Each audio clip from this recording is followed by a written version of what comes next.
Nous sommes le dimanche 22 mars 2026. La troisième semaine de guerre entre les États-Unis, Israël et l'Iran s'achève avec des conséquences économiques qui commencent à être durables. On a vu les banques centrales réagir la semaine dernière, entre autres la Fed, la Banque centrale américaine, et la BCE européenne ont pris la parole et ont eu des propos plutôt inquiétants. On va faire le point aussi aujourd'hui sur la hausse des prix de l'essence à la pompe. Est-ce que c'est normal? Est-ce que c'est juste? On va parler d'une vidéo que j'ai faite cette semaine qui a fait quasiment 1 million de vues sur l'impact mal compris de la guerre en Iran sur les finances publiques françaises. C'est absolument dramatique ce qui est en train de se passer et on en parle à mon avis trop peu. On a cette semaine aussi la question de la semaine que je vais vous poser. Par ailleurs, vous étiez très nombreux à me poser des questions sur Instagram ces derniers jours. Je vous ai fait une story avant-hier et j'ai reçu une centaine de questions. Donc désormais, le dimanche pendant les lives, j'en sélectionnerai 5 auxquelles je répondrai pour le bénéfice de toute la communauté. On va faire le point aussi sur des bonnes nouvelles dans ce live, puisque l'éducation financière progresse dans notre pays, et ça, c'est vraiment une bonne nouvelle pour le coup. On va faire le point aussi sur l'économie qui est en train de souffrir du conflit avec l'Iran.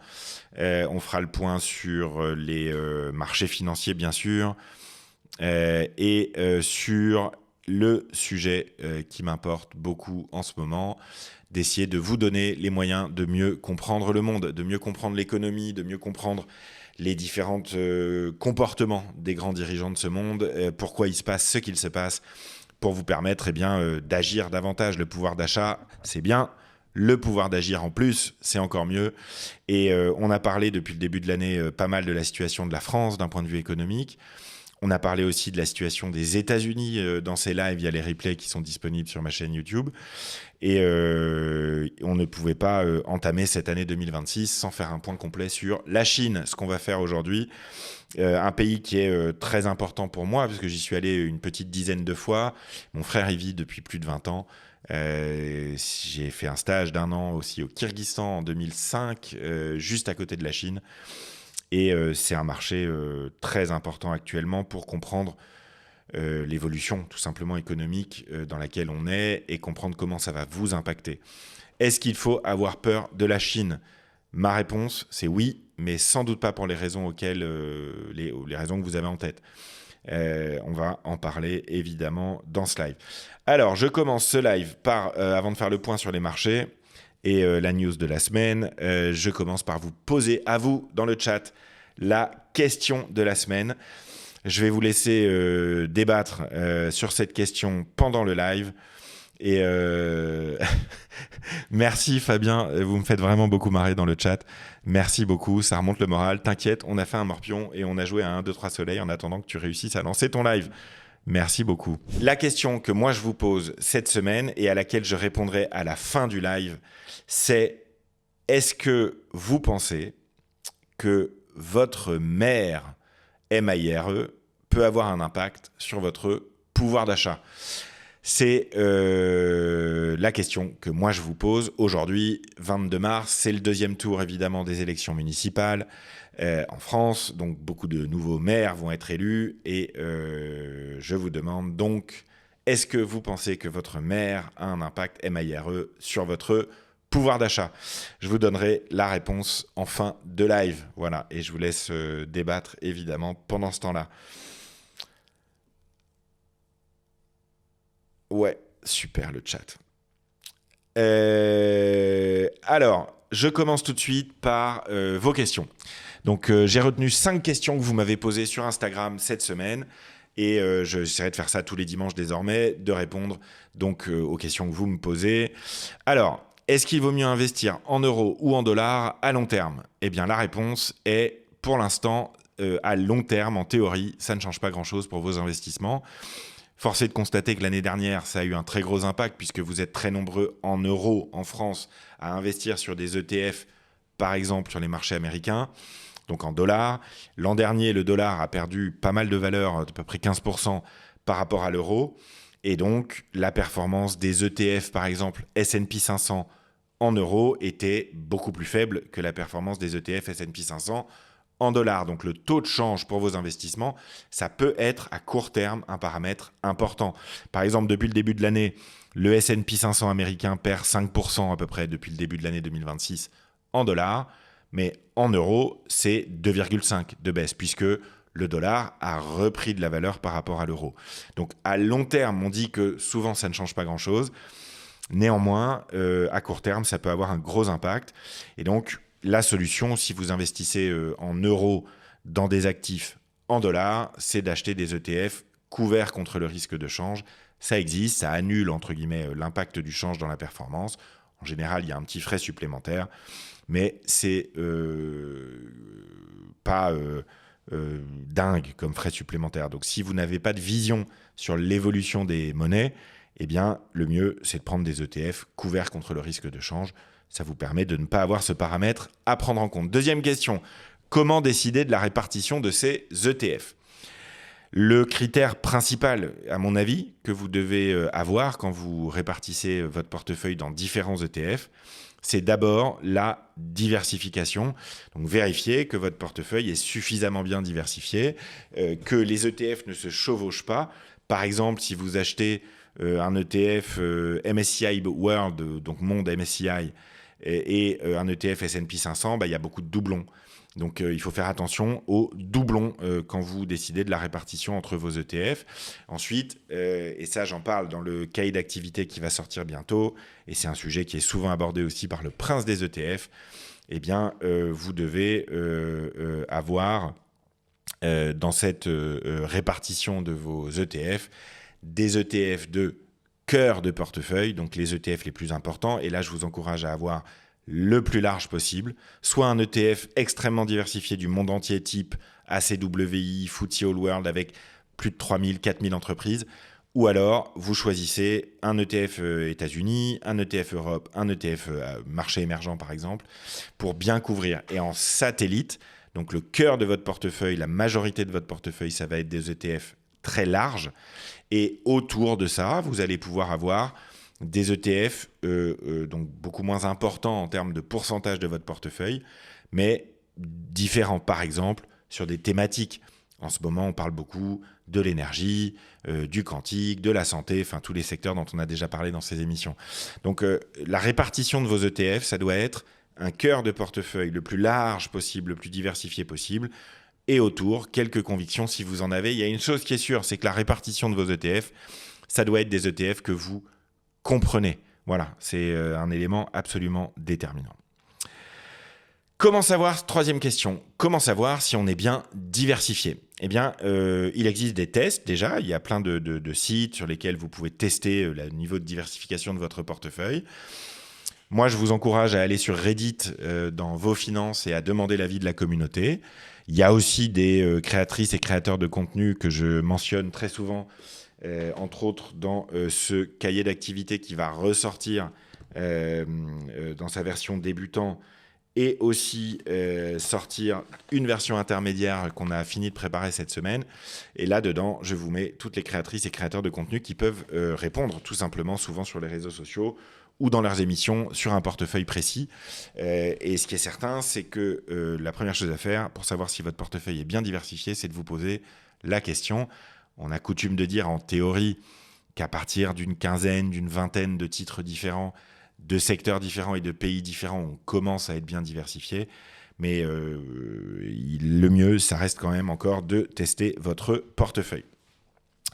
Quatrième question, pourquoi les marchés européens sont plus touchés que les marchés américains en ce début d'année et entre autres du fait de la crise en Iran ? Eh bien, la réponse est très simple. Les États-Unis sont autonomes du point de vue énergétique. Ils ont du pétrole, ils ont du gaz, ils ont des centrales nucléaires. Ils ont aussi évidemment des renouvelables, mais ils ont l'ensemble des énergies disponibles et ils en ont suffisamment pour eux-mêmes. Ce n'est pas du tout le cas de l'Europe. L'Europe, pour vous la faire très court, n'est pas suffisamment autonome sur l'électricité parce que le nucléaire n'a pas été suffisamment développé dans toute l'Europe. Et l'Europe a fait le choix de s'orienter vers le gaz pour chauffer. On en a beaucoup, on est très nombreux à avoir du gaz pour se chauffer. Et le gaz, eh bien l'Europe n'en produit pas, donc on est obligé de l'importer. Comme on est obligé de l'importer, quand il y a des chocs de prix sur les prix de l'énergie, comme c'est le cas en ce moment, eh bien l'Europe souffre plus que les États-Unis. 5e et dernière question, qu'est-ce qu'il faut savoir sur les ETF ? Eh bien, je vais répondre très rapidement, mais je vais aussi vous orienter vers des ressources. Sur un ETF, qu'est-ce qu'il y a à savoir ? Il faut savoir qu'est-ce qui est dans l'ETF, c'est-à-dire quelles sont les actions qui sont dans l'ETF. Il faut savoir quels sont les frais annuels de gestion de l'ETF. Il faut savoir si cet ETF réplique bien efficacement, c'est ce qu'on appelle la tracking error, l'indice qu'il a choisi de répliquer. Est-ce qu'il a bien la bonne performance de l'indice qu'il a en dessous ? Il faut évidemment regarder la devise dans laquelle est l'ETF. Et il faut regarder si c'est un ETF qui distribue les dividendes des entreprises qui le composent ou si c'est un ETF qui accumule dans l'ETF les dividendes reçus et les réinvestit. Et vous le savez, à long terme, je vous encourage toujours à choisir des ETF qui accumulent, donc capitalisant ou accumulant. Voilà. Et c'est à peu près tout ce qu'il y a à savoir sur les ETF. C'est des produits financiers qui sont à la fois extrêmement simples et en même temps très variés parce qu'il y a plus de 2500 ETF disponibles en Europe. Donc il y a beaucoup de choses dans les ETF. Mais pour les plus connus, c'est-à-dire les grands ETF actions, il y a à peu près ce qu'il y a à savoir. Et ensuite, si vous voulez en savoir plus, je vous encourage à lire les livres du prince des ETF. C'est un ami, Mathieu, passionné par les ETF, qui a fait un super boulot de pédagogie dans ses livres. Donc, c'est une bonne manière de commencer. Il y a des très bons sites aussi, Just ETF, Extra ETF. Il y a Épargnant 3.0, l'ami Edouard, qui fait un boulot remarquable aussi sur la question des ETF. C'était un des tout premiers à les mettre en avant. Voilà les 5 questions que vous m'avez posées sur Instagram et que j'ai retenues cette semaine. Et je vous rappelle ma question à moi que je vous pose. Est-ce que vous pensez que votre mère, MAIRE, peut avoir un impact sur votre pouvoir d'achat ? J'y répondrai en fin de live. Des sites pour tester la diversification, eh ben, on va le faire. Je vous les partagerai sur les réseaux dans les jours qui viennent. Bon point de Valentin sur les ETF. Il y a 2 types de réplication qui existent pour un ETF, mais c'est assez avancé comme concept. Vous avez les ETF synthétiques et les ETF physiques et directs. Et c'est une différence qui, pour vous, utilisateurs, ne change pas grand-chose. Mais je vous envoie vers mon compte Instagram où j'ai publié une petite vidéo la semaine dernière où j'ai parlé de ce sujet. C'est un enjeu... c'est un enjeu très important. Oui, Chuck Norris. J'adore. Ouais, Chuck Norris nous a quittés. J'ai vu une magnifique blague sur Chuck Norris qui a marqué mon enfance et mon adolescence, qui disait « Ce n'est pas Chuck Norris qui repose en paix, c'est la paix qui repose en Chuck Norris ». Et ça, je trouve que c'était le petit clin d'œil culturel de ces derniers jours. Voilà. Alors, ensuite, le débat de la semaine, la news de la semaine, la vidéo qui a fait énormément de vues sur mes comptes, c'était une vidéo qui s'appelait « La news à 10 milliards d'euros » et je veux absolument vous sensibiliser à ce sujet. C'est très important. Pourquoi ? La crise avec l'Iran déclenche une remontée des taux d'intérêt. En l'occurrence, pour la France, le taux des obligations à 10 ans de la France était à 3,2% il y a un mois au début de la crise. Il est aujourd'hui à 3,75% pour le taux à 10 ans, ce qui est énorme pour la France. On est revenu sur les niveaux de la crise de 2011. C'est vraiment énorme. Cette hausse-là que vous voyez à cause de la crise en Iran, parce que les investisseurs du monde entier considèrent que la France va devoir faire des dépenses budgétaires pour aider sa population à faire face à cette crise énergétique déclenchée par la guerre en Iran. Et quand il se passe ça, quand les taux d'intérêt augmentent, c'est pas juste un chiffre. C'est plus juste un chiffre qui augmente. C'est nos impôts de demain qui pourraient augmenter, puisque, oui, une hausse de 1% des taux d'emprunt de la France eh bien, ça nous amène à coûter 2 milliards d'euros la première année en intérêt en plus à la France, 11 milliards d'euros au bout de 5 ans, 19 milliards au bout de 10 ans. C'est absolument considérable. Donc, je voulais vraiment rappeler ces chiffres. Je ne les ai pas inventés. C'est des chiffres qu'on trouve sur FIPECO, qu'on trouve sur l'agence France Trésor. Et le montant est absolument colossal. Et là, on vient de passer en un mois de 3,2 à 3,75. Alors, bien sûr, ça ne se fait pas tout de suite. Parce qu'il y a tout le reste. La dette, c'est 3 200 milliards. La France emprunte à peu près 6 milliards d'euros chaque semaine. Donc, si on veut que l'impact d'une hausse de 1% du taux ait un impact massif, c'est parce que il y a beaucoup de dettes, donc il faut que ça reste longtemps. Il faut qu'il y ait beaucoup de dettes qui aient été renouvelées à ce nouveau taux-là qui a augmenté. Néanmoins, ça reste quelque chose qu'il faut absolument mettre en avant parce qu'on payait 58 milliards d'intérêts de la dette en 2024. On devrait payer 72 milliards d'intérêts de la dette en 2027. C'est plus que le budget de l'éducation nationale. C'est l'équivalent du budget de la défense nationale et encore plus. Donc c'est un enjeu qui est absolument considérable. Et pourquoi je vous ai parlé de ça ? Eh bien parce que Emmanuel Macron et le gouvernement français, ils ne peuvent pas accepter facilement que le conflit avec l'Iran déclenche ça. Parce qu'en fait, si on se retrouve à devoir payer 10 milliards d'euros d'intérêt de la dette en plus que prévu, c'est tout le budget qui tombe à l'eau. Donc on a un vrai problème de dette, de finances publiques. Il faut s'en rappeler, il ne faut pas l'oublier. Et quand on voit que les taux de la dette française à 10 ans passent de 3,2 à 3,75 en un mois, eh bien, il faut s'en inquiéter. Et c'est aussi le signe que notre pays doit refondre complètement sa gestion des finances publiques. Donc c'était le débat de la semaine. Si vous n'aviez pas vu cette vidéo, je vous encourage à aller la voir évidemment et à faire connaître autour de vous cette réalité parce que une augmentation de 0,1% du taux de la dette française, c'est des montants qui sont immédiatement absolument considérables. Donc ça ne se fait pas d'un coup parce qu'évidemment il y a tout le stock de dette qui a été emprunté à des taux différents. Mais néanmoins, là, si comme la BCE nous l'a dit cette semaine, les taux d'intérêt en Europe restent élevés durablement parce que on se retrouve avec une inflation qui revient et donc des finances publiques qui vont être en difficulté parce qu'on ne pourra plus faire le quoi qu'il en coûte, eh bien c'est évidemment une catastrophe, quoi. Donc ça limite notre liberté en tant que pays, ça limite énormément de choses et notre capacité surtout, et vous allez voir le lien avec la partie sur la Chine tout à l'heure, ça limite notre capacité à investir. Il faut prendre conscience de ça. On est en train, avec notre gestion des finances publiques françaises, de réduire considérablement la capacité qu'on a à investir dans ce pays. Et si on arrête d'investir assez rapidement, on va se retrouver dépassé. Donc, je voulais quand même attirer l'attention là-dessus. C'est une des conséquences indirectes du conflit avec l'Iran.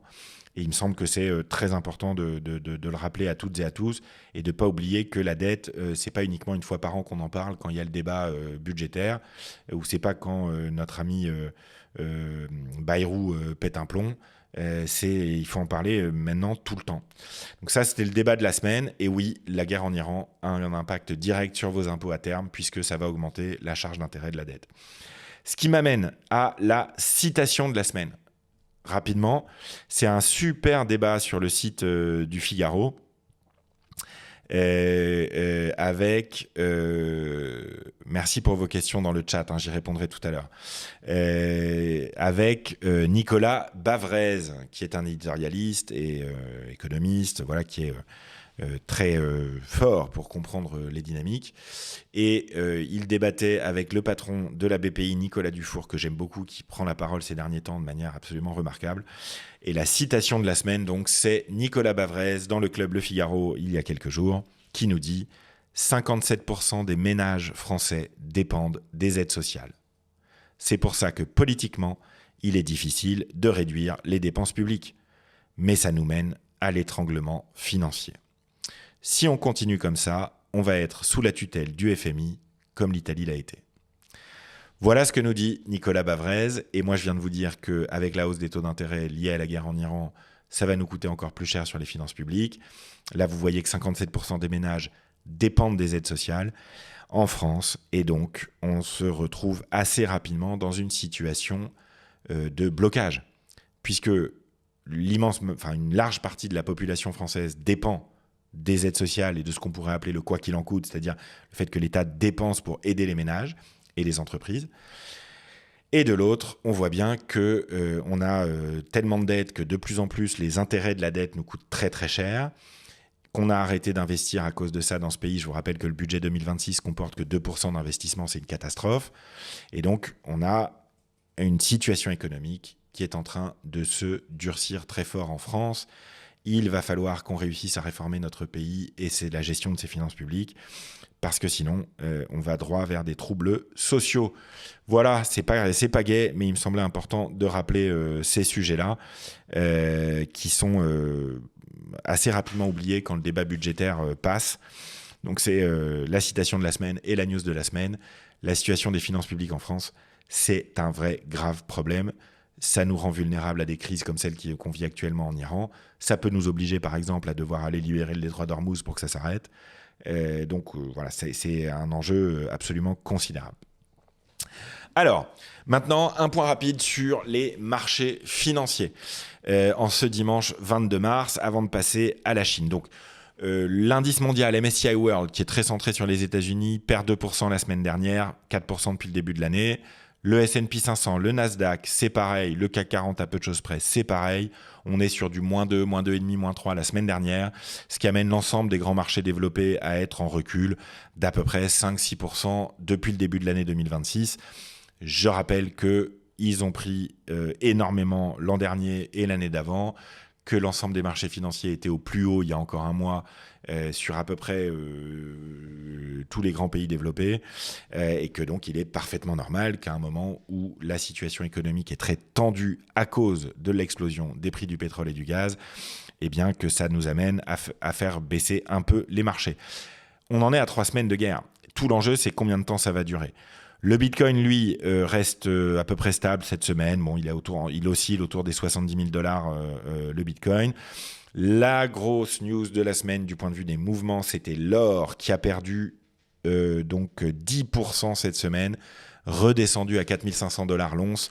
Je vous le disais il y a quelques semaines, l'or fait l'objet d'investissements massifs des banques centrales du monde entier, et entre autres des banques centrales des pays en voie de développement, des pays émergents qui avaient sous-pondéré l'or dans leurs réserves nationales, qui essayaient de monter à 30% d'or en moyenne, alors qu'elle partait de 15%. Et ça avait expliqué ce grand mouvement jusqu'à 4500.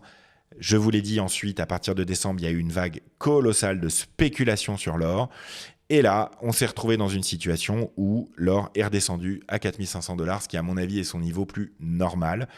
La vague de spéculation s'est beaucoup calmée. Beaucoup de gens ont été aussi obligés de vendre en gain leurs investissements sur l'or. Je ne parle pas des particuliers, mais des institutionnels pour d'autres besoins. Et surtout, depuis un mois, les banques centrales probablement ont arrêté d'acheter de l'or parce qu'elles gardent leurs réserves tout de suite là, disponibles pour gérer la crise à laquelle on fait face. Il y a des banques centrales qui agissent sur leur monnaie, il y a des banques centrales, donc il est étonnant d'un point de vue théorique que l'or ait autant baissé dans une période de risque intense, parce que là on est sur une volatilité à 27, sur le VIX américain, ce qui est très élevé. Je vous rappelle que le niveau c'est 20 pour être un niveau de risque important, c'est quand on est au-dessus de 20. Là, on est à 27. Ça augmente la volatilité américaine a augmenté de 70% en 6 mois. Donc, c'est vraiment un marché très volatile dans lequel on serait attendu à ce que l'or baisse. Eh bien, l'or, tout simplement, avait déjà en fait énormément monté. On se serait attendu à ce qu'il continue de monter pendant la crise. Mais là, il y avait une vague de spéculation trop importante juste avant. Et les banques centrales qui ont probablement mis en pause leurs achats d'or pour l'instant. Donc ça nous fait une semaine où les marchés commencent à vraiment stresser, surtout en fin de semaine. L'événement absolument majeur de la semaine dernière, à part la prise de parole de la BCE et de la Fed, ça a été évidemment la destruction, l'attaque faite par les Israéliens sur le plus grand champ de gaz naturel au monde, qui est partagé entre le Qatar et l'Iran. ils ont attaqué la partie iranienne, ce qui est évidemment mal passé, le fameux South Pars, qui représente 70% de la production iranienne de gaz. Ça a été évidemment très mal reçu par les marchés. Les Américains ont dû indiquer qu'ils demandaient à Israël d'arrêter de frapper les infrastructures essentielles pétrolières et gazières de l'Iran. Juste après, ils ont quand même dit qu'ils allaient attaquer toutes les infrastructures électriques de l'Iran si le détroit d'Ormuz n'était pas réouvert dans les 48 heures. Donc la réalité, c'est que on commence à entrer dans une période où la crise en Iran va avoir des conséquences économiques durables. Pourquoi ? Déjà parce que 20% de la capacité mondiale de production de pétrole a été abîmée, de gaz, pardon, et que donc le Qatar a indiqué qu'il faudrait entre 3 et 5 ans pour restaurer ces 20% de la capacité de production de gaz. Donc c'est un premier impact clair qui fait qu'en Europe, forcément très dépendante du gaz pour se chauffer, on aura une inflation des prix du gaz un peu durable, entre guillemets. Le prix du gaz reste quand même assez loin de ses plus hauts enregistrés en 2022. Néanmoins, ça commence à avoir un impact. Ensuite, on a vu que les banques centrales ont été assez alarmistes cette semaine en expliquant que oui, ça pouvait faire revenir l'inflation, que si ça durait, on aurait une inflation en Europe qui remonterait à 2,5%, que du coup, les banques centrales américaines et européennes ne pouvaient plus se positionner dans une perspective de baisse de taux. C'est pas clair de savoir ce qu'elles vont faire, mais ce qui est sûr, c'est que ça inquiète beaucoup. Ce qui pourrait faire poursuivre la volatilité dans les jours qui viennent et dans les semaines qui viennent, tant que le conflit dure, c'est le fait qu'il n'y a pas de résultats d'entreprise qui arrivent, il n'y a pas de statistiques économiques la semaine prochaine. Donc on va être intégralement dépendant sur les marchés de l'évolution de la situation en Iran. Et pour l'instant, on pourrait dire que désormais, oui, le chronomètre est lancé et il ne faut pas que ça dure beaucoup plus longtemps, sans quoi les dommages collatéraux sur l'économie mondiale seront de plus en plus importants, puisque c'est pas juste du pétrole et du gaz, c'est toute l'agriculture qui peut être perturbée du fait de la présence des engrais énormément dans le détroit d'Ormuz, c'est et potentiellement à terme la production de puces dédiées à l'IA qui peut ralentir, parce qu'il y a aussi des gaz qui sortent du Golfe qui sont utilisés dans les processus industriels de fabrication des puces IA. C'est le prix du transport maritime qui continue d'augmenter pour l'ensemble des autres biens aussi. Donc il ne faut pas que ça dure trop longtemps, ce conflit. Et le comportement récent de Donald Trump semble montrer qu'il a l'intention de faire terminer ce conflit rapidement. Pour l'instant, on ne voit pas bien comment, mais ça va être l'enjeu déterminant des prochains jours et de la semaine qui vient. Qu'est-ce que je peux vous dire d'autre sur l'actualité des marchés ? Donc oui, en gros, pour simplifier sur la situation du pétrole en lui-même. Donc il y a, vous le savez, vous l'avez peut-être entendu désormais, il y a à peu près 20 millions de barils par jour qui passent par Hormuz. C'est 20% à peu près du pétrole mondial. Et on estime que depuis le début du conflit, il y en a à peu près 9 millions de barils par jour de production en moins. Donc à peu près la moitié du total pré-guerre. Ils ont ouvert des pipelines alternatifs, mais ça ne compense pas. Il manque toujours ces fameux 8 à 10 millions de barils par jour. Et ils ont beau avoir libéré des stocks stratégiques le 12 mars, lever des sanctions sur le pétrole russe qui flotte en mer, lever les sanctions sur le pétrole iranien qui flotte en mer pour libérer tout ça, ça n'a pas suffi en fait à rassurer les marchés et à limiter la hausse du prix du pétrole.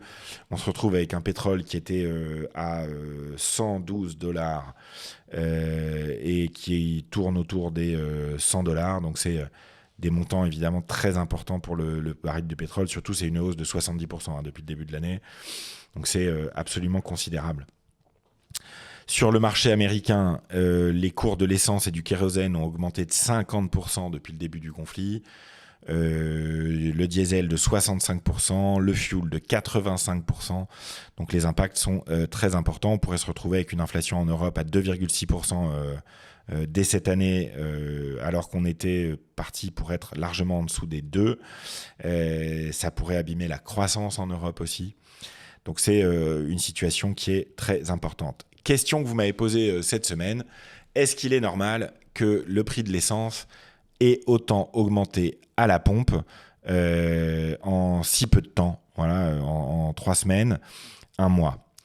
Et pour répondre à cette question, il faut d'abord savoir de quoi est constitué le prix du pétrole. Donc le prix de l'essence à la pompe, là on est remonté il y a quelques jours, on était à, mettons, 1,95 € le gasoil. Là on est au-dessus des 2 € le gasoil, on était à 1,80 € sur l'essence, sans plomb. Eh bien, il faut que vous ayez en tête que quand vous avez, mettons, 1 litre d'essence à la pompe qui coûte 2 €, il y en a 0,7 € qui sont en fait de l'essence. Ensuite, vous avez les impôts, les crédits d'énergie pour compenser le fait que ce soit de l'essence polluante.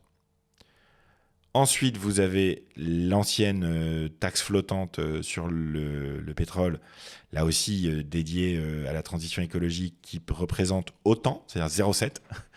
Et par-dessus, vous rajoutez 0,15 de TVA sur cette taxe. Donc, en fait, sur 1 litre de gasoil à 2 €, vous payez 0,70 d'essence de gasoil. 1,30 €, c'est des impôts, des charges, ou de la compensation, ou de la TVA. Voilà. Et donc, en fait, ce qui s'est passé ces derniers temps est assez simple.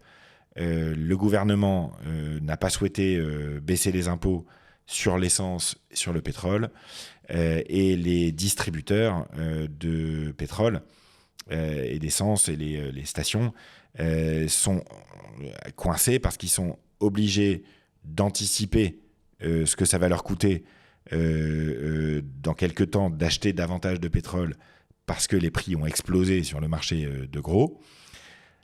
Quand ils vont commencer à pouvoir rebaisser les prix, ils ne pourront pas le faire aussi vite que les prix vont le faire sur le marché. Pourquoi ? Parce qu'il faudra qu'ils écoulent les stocks qu'ils ont achetés un peu plus cher. La vérité, c'est que l'essence à la pompe, ça rapporte 45 milliards d'euros par an à l'État, que l'État a décidé de ne pas toucher parce qu'ils ont trop de contraintes sur le budget à ces taxes, et donc ils les maintiennent. Et si ça a augmenté aussi vite, eh bien, il est possible que certains distributeurs de pétrole aient exagéré, entre guillemets, mais il ne faut pas oublier que l'immense majorité du prix du litre d'essence, ça reste des taxes et des impôts. Donc il y aura une solution assez simple pour contenir les prix de l'essence à la pompe. Ça serait évidemment de réduire ces taxes et impôts. Et pour l'instant, on ne s'oriente pas vers ça. On ne s'oriente pas vers ça. Et si le conflit dure, on peut tout à fait imaginer durablement un prix de l'essence à 2 €, 2,50 € durablement. Et alors là, pour le pouvoir d'achat, évidemment, ça serait une catastrophe. Dernier point, et ça c'est une bonne nouvelle que je voulais vous annoncer aujourd'hui avant de passer à la Chine, l'éducation financière progresse dans notre pays. La note de culture financière des Français est passée de 12,45 sur 20 en 2023 à 12,82 sur 20 d'après une enquête du CSA pour la Banque de France qui a été réalisée il y a 2 mois. Et c'est une très bonne nouvelle. Ça veut dire que nos efforts partagés ont du succès. Ça veut dire que la blockchain humaine de l'éducation financière, le fait que, et ça je l'ai encore vu hier au Actionnaire Day, chaque fois que quelqu'un apprend un truc avec moi, je lui demande de former quelqu'un autour de lui. Et à chaque fois, la réponse c'est « je le fais déjà ». J'ai croisé des dizaines de jeunes hier dans les couloirs d'Actionnaire Day qui m'ont tous fait le même témoignage. Je suis en train de former mes parents, j'ai formé mon pote, je forme ma copine. Et ça, c'est une très, très bonne nouvelle. Il y a encore beaucoup de boulot quand même, puisque voilà, on a toujours 1 un Français sur 3 uniquement qui dit qu'il sait exactement quoi faire en matière d'épargne et d'investissement.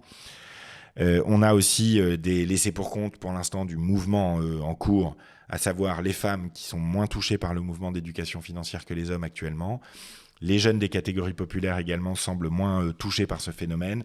Donc il faut continuer à diffuser l'éducation financière au maximum. J'observe moi que en 2 ans, les épargnants et investisseurs français qui ont reculé considérablement le recours qu'ils ont à un professionnel. Avant, ils étaient 32%, maintenant ils sont uniquement 23%. Il y a donc une volonté forte d'autonomie de la part des Françaises et des Français.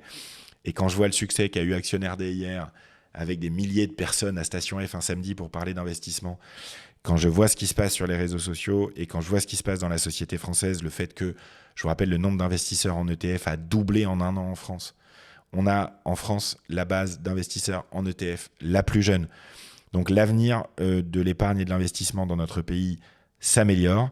Les jeunes n'ont beaucoup moins le tabou de l'argent, mais pour autant, il y a encore du boulot, il y a encore des gens à aller chercher et encore beaucoup de gens à inclure dans ce phénomène.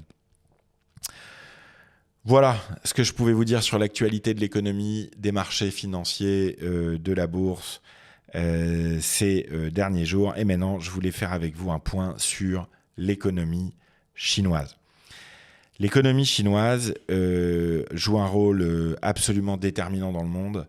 Elle a des forces qui ne sont pas forcément des avantages pour nous. Elle a aussi des faiblesses qui peuvent faire peser des risques importants sur le monde. Et elle a surtout des objectifs et un plan d'action. Et les États-Unis ont un comportement, entre autres l'administration Trump, qui est fortement drivé par la réaction à la croissance chinoise, la réaction à la montée en puissance de la Chine sur la scène économique mondiale. Ça impacte chez nous nos emplois, ça impacte notre industrie, ça impacte énormément de choses. Et je voulais vous faire un petit point là-dessus parce qu'on a tendance à mal connaître la Chine encore aujourd'hui en France. On a tendance parfois à sous-estimer aussi l'impact que la Chine peut avoir sur l'économie. Et donc, je voulais vous en parler. Voilà. Alors, avant de passer à la Chine, je voulais voir s'il y avait beaucoup de questions dans le chat. Oui, le gasoil n'a jamais été aussi cher. Prenez les transports en commun.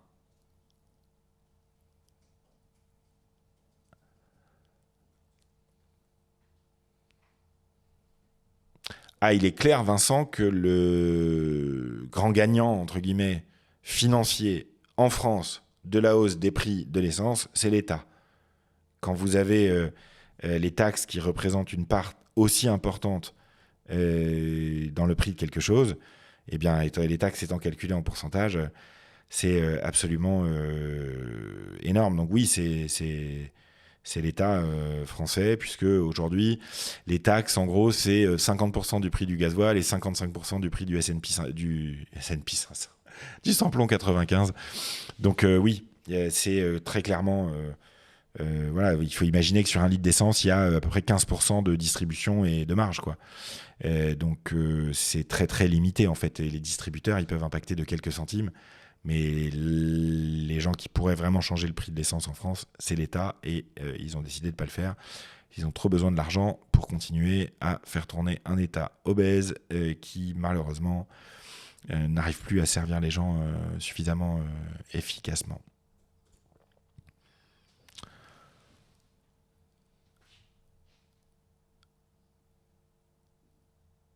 Je parle des ETF à mes collègues et ils s'en foutent. Eh ben, tu peux leur offrir mon livre. Je rappelle qu'il est sorti en poche. Prenez votre argent en main aux éditions J'ai lu. Il est disponible en poche, beaucoup moins cher. Vous êtes déjà des milliers depuis début février à l'avoir acheté. Je vous remercie beaucoup. Ça va me servir à lancer mon association dans quelques semaines. Merci aussi pour les feedbacks sur les tables rondes d'hier, Hugo. C'était top.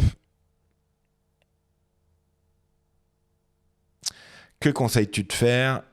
Bonne question de Nino. Tiens, qu'est-ce que tu nous conseilles de faire si jamais le conflit iranien s'installe dans la durée ? Je serai le premier à vous dire si je pense qu'à un moment donné, il faut adapter votre stratégie d'investissement à cette situation. Ce que je vous ai dit en début d'année et ce que je vous dis depuis le mois de décembre pour l'année 2026 reste valable, à savoir que quand on a énormément d'incertitudes, comme c'est le cas actuellement, et c'est des incertitudes qui sont renforcées par le conflit avec l'Iran, eh bien, il faut diversifier. Voilà. Je ne peux pas vous dire mieux. En ce moment, il faut diversifier vos investissements. On ne peut plus compter que sur les États-Unis. Je vous disais que l'Europe avait du potentiel. C'est évidemment abîmé par l'Iran, mais l'Asie peut prendre le relais éventuellement. Donc, diversifier dans une période d'incertitude, je suis absolument certain que c'est un élément important. Peut-il y avoir des rationnements de l'essence? Pas du tout. On n'en est pas du tout là. On a encore des mois devant nous de réserve. Donc, j'ai pas de sujet avec ça. J'adore faire la blockchain de l'éducation financière, mais parfois cela met les gens mal à l'aise, mais je continue. Merci Anna, il faut continuer. C'est normal que les gens soient mal à l'aise quand on leur parle d'éducation financière parce que ça réveille chez eux beaucoup d'émotions, donc il faut prendre le temps de leur laisser digérer tout ça et ne pas hésiter à y revenir un peu plus tard. Être disponible pour vos proches parce qu'il y a un moment donné où eux, ils vont vouloir faire ce travail-là d'éducation financière pour eux-mêmes. Mais le fait qu'ils soient mal à l'aise quand vous en parlez, c'est normal. Il ne faut pas leur dire que qu'ils ont tort ou quoi que ce soit. C'est des émotions qui sont compréhensibles sur un sujet qui a été aussi tabou pendant aussi longtemps. Donc mon conseil, c'est d'y revenir, tranquillement, petit à petit. Voilà.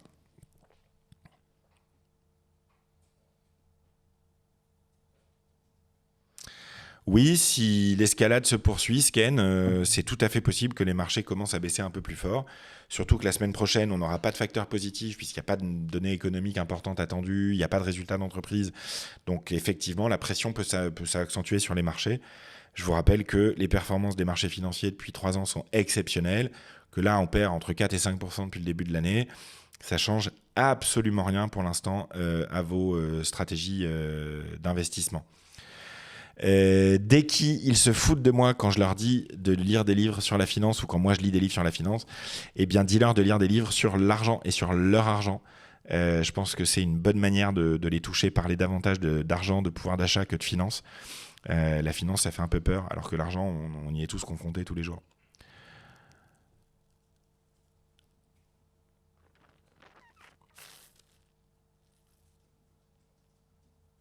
À quand un compte BE pour la Belgique? On y travaille, très dur pour l'instant, on est sur le service client massivement. Galéon, obligation 8% annuel sur 7 ans, j'aurais aimé avoir ton avis, merci, me demande Gérard. Donc j'ai été partenaire de Galéon, une start-up française qui émet une obligation pour financer son développement. Vous avez des vidéos sur cette chaîne YouTube pour expliquer tout ça. Mon avis aussi. Vous avez des shorts que j'ai publiés. Oui, c'était ma première collaboration commerciale et j'en étais très fier. C'est une boîte qui fait du dossier patient informatisé dans les hôpitaux en France dont on a énormément besoin et qui est bien géré. C'est une start-up. Une obligation d'une start-up, c'est risqué. Ça ne doit pas être un investissement cœur d'épargne pour vous. En revanche, contribuer au développement de projets comme Galéon, moi je l'ai fait. Et c'est pas quelque chose que je vous encourage de faire avec la majorité de votre épargne du tout. Mais en revanche, je trouve que moi, c'est une épargne qui a du sens. Voilà. Évidemment, Galéon peut faire faillite. Évidemment, vous pouvez perdre l'investissement que vous avez mis dans cette obligation. Néanmoins, sur une toute petite partie de votre épargne ou de vos investissements, mettre 500 € dans une obligation à 8% sur 7 ans, ça ne me paraît pas complètement dingue. À nouveau, c'est un investissement surtout d'impact. C'est un investissement de soutien pour l'instant. Ce n'est pas essentiellement financier, cette collaboration.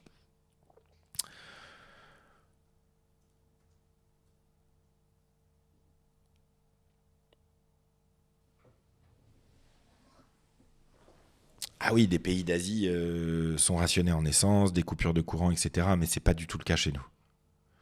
Est-ce qu'il faut vendre si cela descend encore? Eh bien, ma réponse, ça ne peut être que non. Parce que pendant des décennies, les particuliers français avaient tendance à vendre en perte, en panique, quand ça baissait. parce qu'ils avaient peur, à attendre que ça remonte pour être rassurés et à re-rentrer à ce moment-là et donc à racheter plus cher. C'est une catastrophe pour votre rendement à long terme. Donc il faut vendre que si vous pensez que ça va aller à zéro ou si vous êtes dans une stratégie de court terme et de spéculation. Mais c'est pas ce que je recommande. Donc non, je ne pense pas qu'il y ait une raison de tout vendre actuellement. Je ne pense pas que les marchés et l'économie mondiale vont s'effondrer. Ma conviction à ce stade reste que Donald Trump a trop à perdre à un conflit qui dure trop longtemps. L'Europe a trop à perdre à un conflit qui dure trop longtemps. Les pays du Golfe ont trop à perdre à un conflit qui dure trop longtemps. La Chine a à perdre à un conflit qui dure trop longtemps. Ça fait quand même beaucoup. Les seuls qui bénéficient de ce conflit vraiment de manière stratégique, c'est les Russes. Donc voilà. Là, c'est ce que je peux vous dire pour l'instant. Et si un jour je pense que c'est la fin du monde, je serai le premier à vous le dire, mais je vois aucune raison de penser que ce soit le cas maintenant. Allez, on dit un mot de la Chine qui fait peur. Il y avait quelques réalités de la Chine et de son économie dont je voulais vous parler ce soir. Et enfin, je répondrai à la question de la semaine que je vous ai posée dans le chat, à savoir, est-ce que vous pensez que votre mère, MAIRE, peut avoir un impact sur votre pouvoir d'achat ? La Chine, c'est le seul pays qui est resté pendant 18 siècles la première puissance économique mondiale sans avoir d'échange majeur avec le reste du monde. Il faut comprendre que dans la vision chinoise, la Chine est le monde, le ciel repose sur des piliers de la Chine et le reste, c'est le monde barbare. Donc il faut comprendre que la Chine s'envisage comme un monde à part entière et qu'au XIXe siècle, les Occidentaux sont allés complètement détruire ce pays, le conquérir, puis les Japonais ensuite, et que depuis les années 50, la Chine remonte la pente avec une idéologie qui nous a tous surpris, mais qui est restée, qui est l'idéologie communiste évidemment, largement adaptée aujourd'hui au monde capitaliste, et qui a une croissance exceptionnelle depuis 30 ans, qui a une croissance aussi du pouvoir d'achat de ses habitants qui est monstrueuse depuis 30 ans, qui est aujourd'hui en train de devenir un leader mondial dans plein de secteurs, qui est en train de devenir l'une des plus grosses économies du monde et qui impacte considérablement l'Europe par ses exportations en Europe et qui a lancé un plan de conquête du monde économique majeur il y a quelques années avec les nouvelles routes de la soie et qui aujourd'hui connaît des fragilités très importantes. Donc je voulais vous parler de la Chine parce que la Chine, elle menace la stabilité économique du monde de manière importante. Elle a besoin de gagner des parts de marché et c'est donc un enjeu important. Il faut aussi savoir y investir parce que quand il y a autant de croissance quelque part, je pense que c'est important de l'ajouter à son portefeuille et je voulais vous en parler tout simplement. Donc la Chine, c'est la deuxième économie au monde. Le produit intérieur brut de la Chine, c'est en gros quasiment 19 000 milliards de dollars. C'est 29 000 milliards de dollars pour les États-Unis. La France, c'est 3 000. Voilà, ça vous donne un ordre d'idée. On est à 13 300 dollars par habitant de PIB contre 46 000 en France et 84 000 aux États-Unis. La Chine est en train de devenir le leader mondial de plein de secteurs, entre autres dans l'électrique, avec les autos électriques, avec les panneaux solaires. La Chine a énormément de ressources naturelles importantes pour le reste du monde, ce qu'on appelle les terres rares, et qui sont absolument indispensables à la fabrication de tout ce qui est digital et technologique. Donc c'est un enjeu absolument colossal. Aujourd'hui, la capitalisation boursière chinoise, c'est 13 000 milliards de dollars. C'était 513 milliards de dollars il y a 20 ans, donc c'est une explosion absolument énorme. Et c'est une économie qui a des forces et des faiblesses. Et je voulais vous en parler. Donc si on commence par les forces, c'est difficile à dire, mais la réalité, c'est que la stabilité politique et macroéconomique de la Chine est une force pour le développement de l'économie et des entreprises en Chine. Force est de constater aussi qu'après une économie qui copiait, une économie qui innove est en train de naître, et donc l'innovation est absolument déterminante en Chine, avec un taux d'investissement qui est très important. Un autre avantage de la Chine, c'est l'électricité. C'est le premier producteur d'électricité au monde avec 10 000 TWh, c'est-à-dire 32% de la production mondiale d'électricité. Ils en ont encore 6 000 TWh qui viennent du charbon, donc vous imaginez le niveau de pollution comme nos amis allemands. 2 000 des énergies renouvelables, 450 du nucléaire et 1 350 de l'hydroélectrique. Donc ils ont réussi à multiplier par 10 leur production d'électricité depuis 2000, et on est à 0,07 à peu près dollars le kilowattheure en Chine, contre presque 0,2 à peu près en France, donc 3 fois plus cher.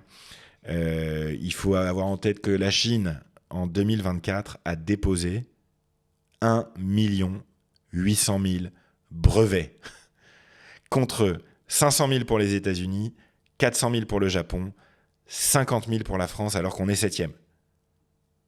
Donc l'innovation, ceux qui pensent que la Chine copie ont 20 ans de retard. Voilà. 1 800 000 brevets déposés par la Chine l'an dernier, en 2024, contre 500 000 pour les US. Vous avez le nouveau plan de développement de la Chine qui a été annoncé il y a quelque temps, qui nous dit qu'ils vont faire passer les industries numériques de 10,5 à 12,5% du PIB d'ici à 2030. Et surtout, ils veulent maintenir leurs dépenses de recherche et développement à 7% du PIB. On est à 2 en France. Voilà. Donc ils ont un PIB qui est à peu près... on est à 18 000 milliards, donc 6 fois plus gros que le nôtre, et ils ont 3 fois plus de R&D que nous sur un truc 6 fois plus gros. Donc il faut imaginer ce que ça veut dire. Ça veut dire que la Chine est en train, et nous a déjà dépassé très largement en termes d'innovation. Et ça, c'est une menace considérable pour nous. Si la France arrête d'innover, le pouvoir d'achat va continuer à faire ce qu'il fait depuis quelques temps, c'est-à-dire stagner. Et à un moment donné, on va arriver à une période de récession, une période de baisse du pouvoir d'achat en France. Donc la Chine, avec sa capacité d'innovation, avec sa capacité à déposer autant de brevets, est en train de construire le monde de demain. Ils ont décidé d'accélérer dans 10 secteurs industriels. Les semi-conducteurs, les robots humanoïdes, la science du vivant, les batteries de nouvelle génération, les fusées réutilisables, l'aéronautique, les drones, l'hydrogène vert, les interfaces cerveau-machine et les équipements médicaux. Voilà. Ils ont aussi listé 6 industries du futur sur lesquelles ils veulent prendre le leadership. Le quantique, dont je vous parle beaucoup, la fusion nucléaire, la 6G, les interfaces cerveau-machine, l'IA embarquée et le biomanufacturing, c'est-à-dire le fait de fabriquer du vivant, tout simplement. Ça laisse rêveur, mais ils souhaitent enfin faire 8 percées technologiques, supercalculateurs et algorithmes d'IA, l'ordinateur quantique, la fusion nucléaire, la biotech et le génome, le traitement des maladies, l'exploration polaire, marine et spatiale, et les neurosciences. Ça laisse rêveur quand on sait les moyens qu'ils ont et les moyens qui sont les nôtres. Ça donne à la Chine la capacité de rendre notre appareil productif en France complètement obsolète en quelques années. Et ça, c'est très très grave. Donc, on a depuis le début de l'année, et c'est moi ça ce qui me fait le plus peur en ce moment, une explosion des exportations chinoises en Europe. Elles ont augmenté de quasiment un quart par rapport à l'an dernier. Ça fait un excédent de 213 milliards d'euros au total d'excédent commercial pour la Chine. Et la France fait partie des pays qui ont le plus augmenté leurs importations chinoises. Donc c'est assez dramatique pour nous, puisque ça veut dire qu'on ne pourra pas s'aligner sur les prix chinois, évidemment, tant qu'on aura par ailleurs le poids des normes absolument considérables qu'on a dans notre pays et des impôts et charges. Et donc, on se retrouve dans un jeu qui est de plus en plus injuste. Donc oui, la Chine a des forces incroyables. On les sous-estime très largement en Europe. Ils sont en train de les renforcer. Ils ont de la croissance et ils ont de l'innovation, de la recherche et développement à un niveau qu'on a du mal à imaginer. Donc ils sont en train de construire le monde de demain et l'économie de demain. Et nous, on est en train de se faire disrupter en fait assez largement. Donc si je synthétise ma pensée pour vous donner une vision la plus claire possible que j'ai de la situation actuelle et des années qui viennent, le problème est très simple. Vous avez en Europe et aux États-Unis des zones économiques qui se sont endormies. Elles ont arrêté d'investir ou elles investissent moins. Elles ont délocalisé leurs usines. Elles ont augmenté les impôts et charges. Elles ont augmenté les normes. Elles ont augmenté les contraintes qui pèsent sur leur propre économie.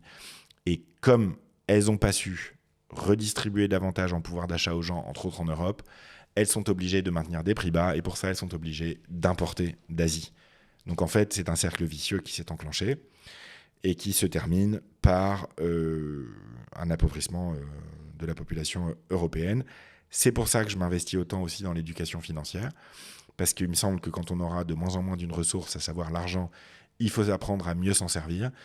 Et enfin, il me semble que quelqu'un qui est éduqué financièrement est quelqu'un qui devient davantage entreprenant, et on va avoir besoin d'entrepreneurs et de gens entreprenants en France pour relancer notre pays, parce que il est tout à fait possible de relancer tout ça et de retrouver des forces. D'autant plus que la Chine, elle n'a pas que des forces, elle a aussi beaucoup de faiblesses. Et des faiblesses qui font très peur, parce que il faut avoir conscience que le jour où la Chine n'arrive plus à atteindre ses objectifs, elle cherchera des solutions, malgré tout.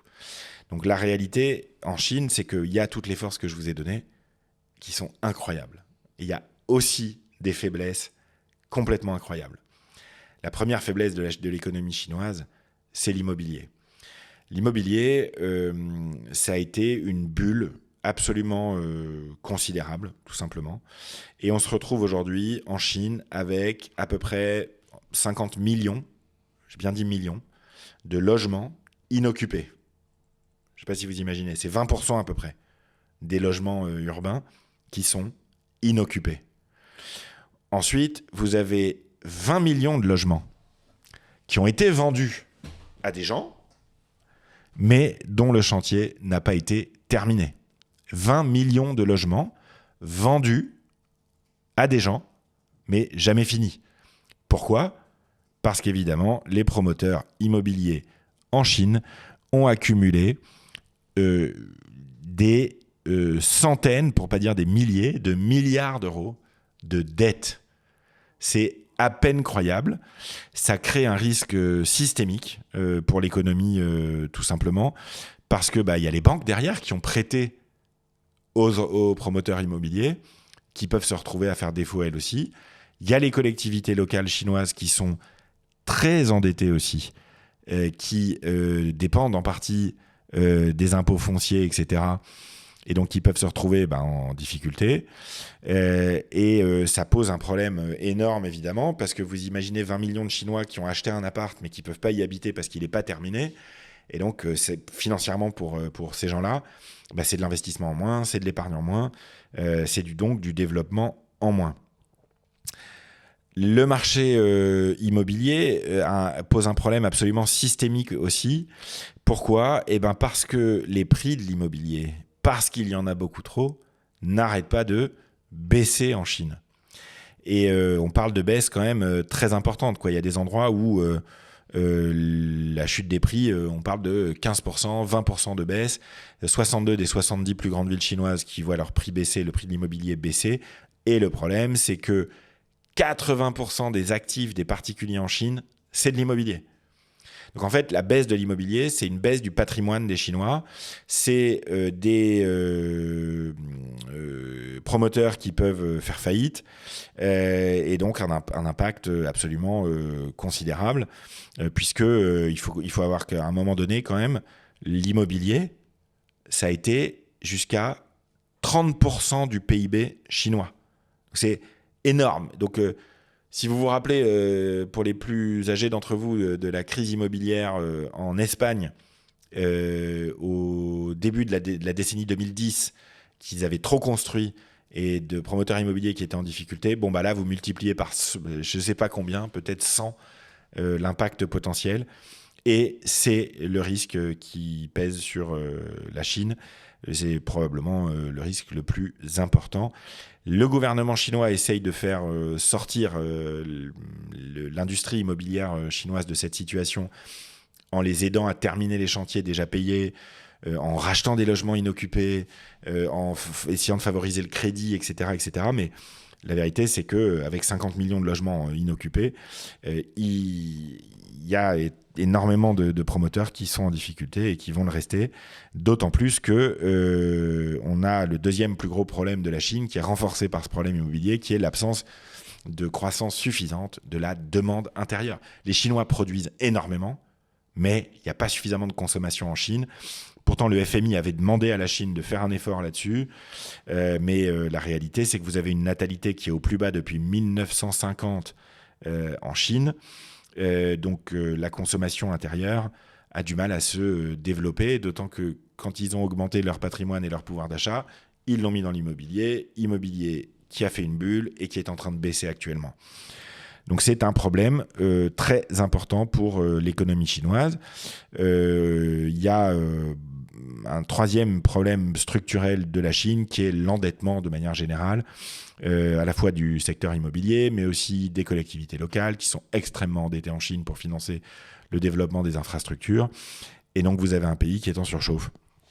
Tout simplement, qui produit trop par rapport à ce qu'il peut consommer, qui est obligé de trouver des débouchés partout dans le monde. Et je vous rappelle que Donald Trump a déclenché il y a un an un truc qui s'appelle la guerre commerciale. Donc l'objectif de Donald Trump était de réduire les échanges de la Chine.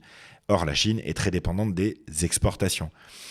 Et la Chine a trouvé un endroit où déverser ses productions, l'Europe, le reste du monde, les autres pays d'Asie aussi, ce qui a un impact absolument énorme chez nous. Est-ce qu'il faut s'inquiéter de la Chine ? Oui, il faut s'en inquiéter parce que la Chine a encore énormément besoin d'exporter. Et quand elle exporte, ça réduit nos industries, ça réduit les salaires aussi dans nos pays, puisque je vous rappelle que les salaires industriels sont bien plus élevés que les salaires du tertiaire. Ça a énormément d'impact. Ils ont la capacité d'innovation la plus importante du monde actuellement. Ils sont en train de la mettre en œuvre et de la déployer. Et donc, on a une image sans doute un peu faussée et passéiste de ce qu'est la Chine aujourd'hui. On a un enjeu qui est considérable, qui est que la Chine a quand même des faiblesses économiques énormes, un secteur de l'immobilier extrêmement dangereux, une consommation intérieure qui ne grandit pas suffisamment, une dépendance malgré tout encore aux hydrocarbures et entre autres au charbon, et un pays qui du coup pourrait se retrouver, et c'est là où moi j'aurais extrêmement peur, dans ce qu'on appelle la trappe à revenus intermédiaires. Qu'est-ce que c'est ça ? C'est tout simplement les pays en voie de développement, les pays émergents, qui passent de pays pauvres à pays moyens, on va dire, ce qui est le cas à peu près aujourd'hui, on va dire, de la Chine du point de vue du PIB par habitant, et n'arrivent pas à aller au-delà parce que la consommation intérieure ne permet plus de développer autant de production, ou parce qu'il y a d'autres problèmes économiques qui arrivent. Et ça, c'est un concept qui avait été établi en 2007 par la Banque mondiale, le piège du revenu intermédiaire. Et si un jour la Chine a peur de se retrouver coincée et n'arrive plus à atteindre ses objectifs et à devenir un pays développé avec la consommation intérieure qui explose et qui permet de faire vivre les producteurs locaux, eh bien là, elle pourrait chercher des solutions. Et les solutions dans ces cas-là, c'est soit de prendre des parts de marché, soit de devenir leader dans d'autres secteurs d'activité, soit de trouver un accès à l'énergie moins cher. Et Donald Trump n'arrête pas depuis un an de compliquer la vie de la Chine. Le Venezuela et l'Iran, c'était les deux pays qui exportaient leur pétrole en yuan. Le yuan qui est largement sous-évalué, je vous le rappelle, ce qui pose un problème parce que ça donne moins de pouvoir d'achat aussi aux Chinois. Donc il y a énormément des comportements actuels qui dépendent en fait de la Chine. La Chine est une vraie menace pour notre industrie, parce qu'elle a une capacité d'innovation inégalée à l'heure actuelle. C'est une menace également parce que, en cas de grandes difficultés en Chine, entre autres du fait de la crise immobilière, on pourrait se retrouver avec une Chine qui aurait un comportement beaucoup plus agressif vis-à-vis du reste du monde. Ce n'est pas le cas pour l'instant, mais c'était un risque sur lequel je voulais vous sensibiliser, tout simplement. Voilà ce que je pouvais vous dire aujourd'hui sur la Chine. Je vais maintenant répondre à la question de la semaine que je vous avais posée et ensuite, je vous donnerai rendez-vous dimanche prochain pour de nouvelles aventures. La question de la semaine, c'était: est-ce que vous pensez que votre maire, M-A-I-R-E, on est en train de les élire d'ailleurs, on aura les résultats dans 20 minutes, peut avoir un impact sur votre pouvoir d'achat? Eh bien, la réponse est oui. Les mairies ont la main sur la taxe foncière. Et il y a des taux qui sont très différents. Il y a des taxes qui augmentent énormément dans certaines villes. Il y a des villes où c'est pas cher, des villes où c'est très cher. La taxe foncière, 1 400 € pour un 70 mètres carrés en France. Voilà. Vous avez la taxe sur les ordures ménagères aussi, qui est un enjeu important, 300 € en moyenne par an. Les taux de taxes foncières et de taxes sur les ordures ménagères sont très variables d'une ville à l'autre. Donc ça peut impacter fortement votre pouvoir d'achat malgré tout. La cantine scolaire aussi, en moyenne prise en charge à hauteur de 760 € par an par les communes. La garderie, le périscolaire, ça coûte aussi et ça peut coûter plus ou moins cher en fonction du tarif qu'applique votre mairie. Pour la question des transports, c'est vraiment difficile à évaluer. Les communes, c'est en gros entre 1 000 et 3 000 €, je dirais, de différence d'après mes équipes par an sur le foyer moyen français. Donc choisir sa mairie, choisir sa commune, ça a aussi un impact sur votre pouvoir d'achat. Il y a un point qui est très difficile à mesurer, c'est tout simplement aussi l'attractivité économique de votre commune. Est-ce que votre maire fait venir des gens, fait venir de l'attractivité, fait venir des entreprises dans sa commune? C'est important parce que ça représente pour vous aussi en tant qu'individu des opportunités.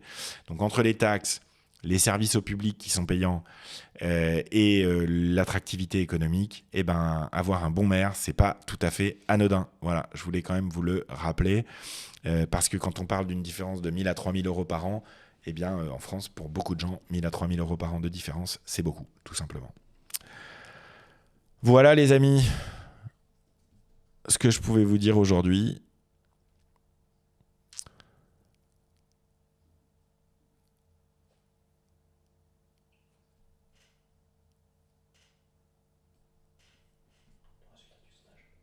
Alors, et d'ailleurs, vous êtes 48% à penser que votre maire a un impact sur votre pouvoir d'achat, 41% non. J'espère vous avoir fait changer d'avis.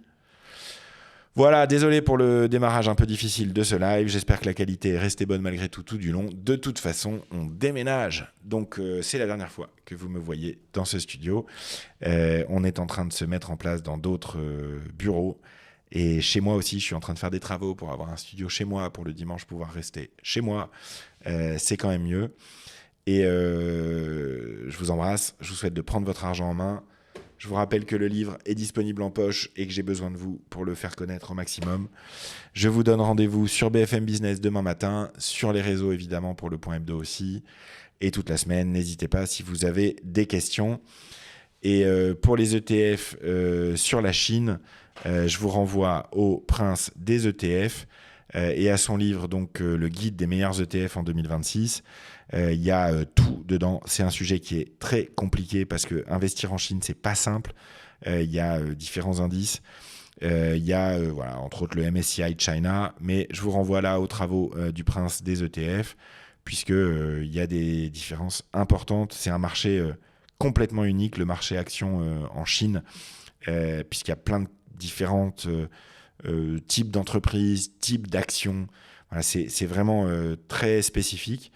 Et donc, je vous encourage à vous former avant d'investir sur la Chine. Et si vous n'avez pas envie d'investir spécifiquement en Chine, il reste quand même des ETF sur les marchés émergents. Et pour ça, le livre du Prince des ETF. Voilà, je vous embrasse. Je vous souhaite une bonne fin de dimanche. Et je vous dis à très vite pour de nouvelles aventures dans un live qui marchera mieux dimanche prochain. Allez, je vous embrasse, bye.